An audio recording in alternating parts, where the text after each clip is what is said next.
வண்டியை கொளுத்து பாத்திருக்காங்கன்னா பிரேக் வயரை கட் பண்ணதும் அவங்களதான் இருக்கும்னு நினைக்கிறேன். அவங்க தான் பண்ணிருப்பாங்கன்னாலும் எந்த மோட்டிவும் இல்லாம எதுக்கு கொலை பண்ற அளவுக்கு போகணும்? ஏதோ போதைக்கார பசங்களா இருப்பானுங்க. இப்பெல்லாம் இந்த மாதிரி தான் சின்ன பசங்கலாம் சம்பந்தமே இல்லாம சண்டை போடுறாங்க. நம்ம தான் ஜாக்கிரதையா இருக்க வேண்டியதா இருக்கு. அவனுங்க ஒன்னும் யதார்த்தமாலாம் வரல, எல்லாம் பக்கா பிளான். என்னப்பா சொல்ற? ஆமாமா, எல்லாம் அந்த காஞ்சனாவோட வேலைதான்.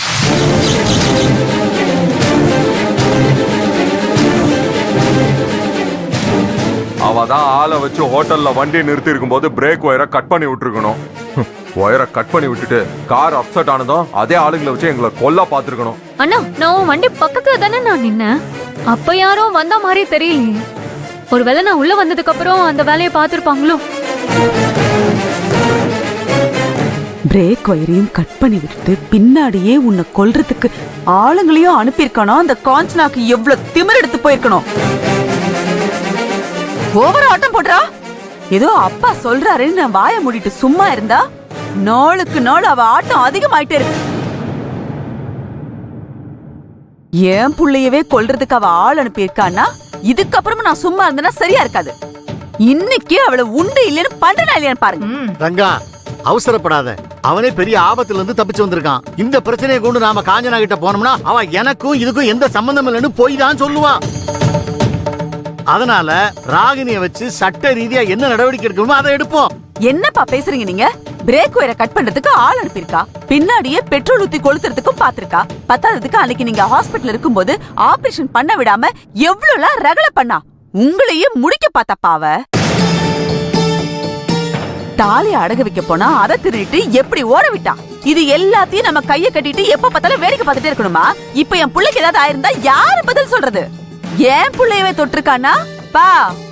இந்த விஷயத்துல இதுக்கு மேல நான் உங்க பேச்ச கேட்க மாட்டேன். இந்த ரங்கநாயகி யாருன்னு இது வரைக்கும் அவளுக்கு தெரியாது இல்ல? இப்ப தெரியும், இன்னைக்கு தெரியும் பா. ரங்கா, நான் சொல்றத கேளு. நீங்க சும்மா இருங்க. உங்க வார்த்தைக்கு கட்டுப்பட்டு தான் ரங்கநாயகி இத்தனை நாள் பேசாம இருந்தா. அவளுக்கு நம்ம ரங்கநாயகியை பத்தி தெரியல. கோபம் வந்தா நம்ம ரங்கநாயகி 10 காஞ்சனாக்கு சமம். கிளம்படி, நானும் வரேன். அம்மா நீ இருமா, நான் பாத்துக்கிறேன். கதிர்வா, ராகினி போய் வண்டிட்டு போ. அந்த காஞ்சனா இன்னைக்கு ஒரு காட்டிட்டு வந்துடலாம். கதிரு, அவளை விடதான் ரொம்ப திமிரு ஏறிட்டு இருக்கு. இன்னைக்கு அவளுக்கு குடுக்குற குடுல நம்ம பக்கம் தலை வச்சு படுக்கவே அவ யோசிக்கிறேன். வாடா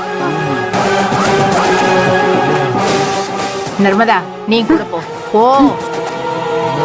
வா வா உட்கார். நீங்க ஏறுங்கம்மா. கதிர் நீ உட்காரு, கையில அடிபட்டு இருக்குல. அதெல்லாம் நான் பாத்துக்கிறேன், நீங்க ஏறுங்க. எப்படி ஓட்டுவ? நான் ஓட்டிக்கிறேன். நீ வெளியில வா. நீ வா, பின்னாடி போய் உட்காரு, நான் ஓட்டுறேன். இன்னைக்குதான் அந்த காஞ்சனா நம்ம அம்மாவோட விஸ்வரூபத்தை பார்க்க போறான்னு நினைக்கிறேன். கேர்ள்ஸ், என்ன பிரச்சனை? ஏன் எல்லாரும் இவ்வளவு டென்ஷனா இருக்கீங்க? டீடைலா சொன்னா உங்களுக்கு புரியாது.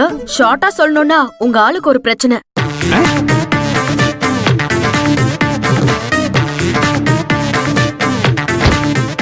ஓஹோ, இப்ப புரியுது.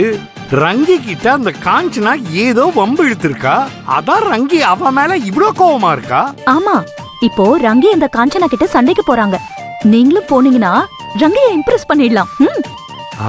நல்ல ஐடியா கொடுத்தீங்க. நான் இப்பவே போறேன். Love game starts. சரி வாங்க, நாமளும் போலாம்.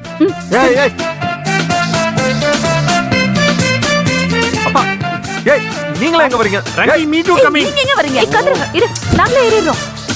சரி போகலாம். சரிம்மா, அந்த டோரை மூடுங்க. சும்மாவே ரங்கா வானத்துக்கும் பூமிக்கும் குதிப்பா. இப்ப அவகிட்ட போய் எவ்வளவு பெரிய பிரச்சனையை பண்ண போறாளோ தெரியல. ஒவ்வொரு பிரச்சனையும் முடிஞ்சிரும்னு பார்த்தா புதுசு புதுசா உருவாகிட்டே இருக்கு. ஏங்க, தப்பு பண்ண அந்த காஞ்சனாவே தைரியமா நம்ம வீட்டு வாசல வந்து பேசிட்டு போறா. பாதிக்கப்பட்ட நாம போய் கேட்க கூடாதா?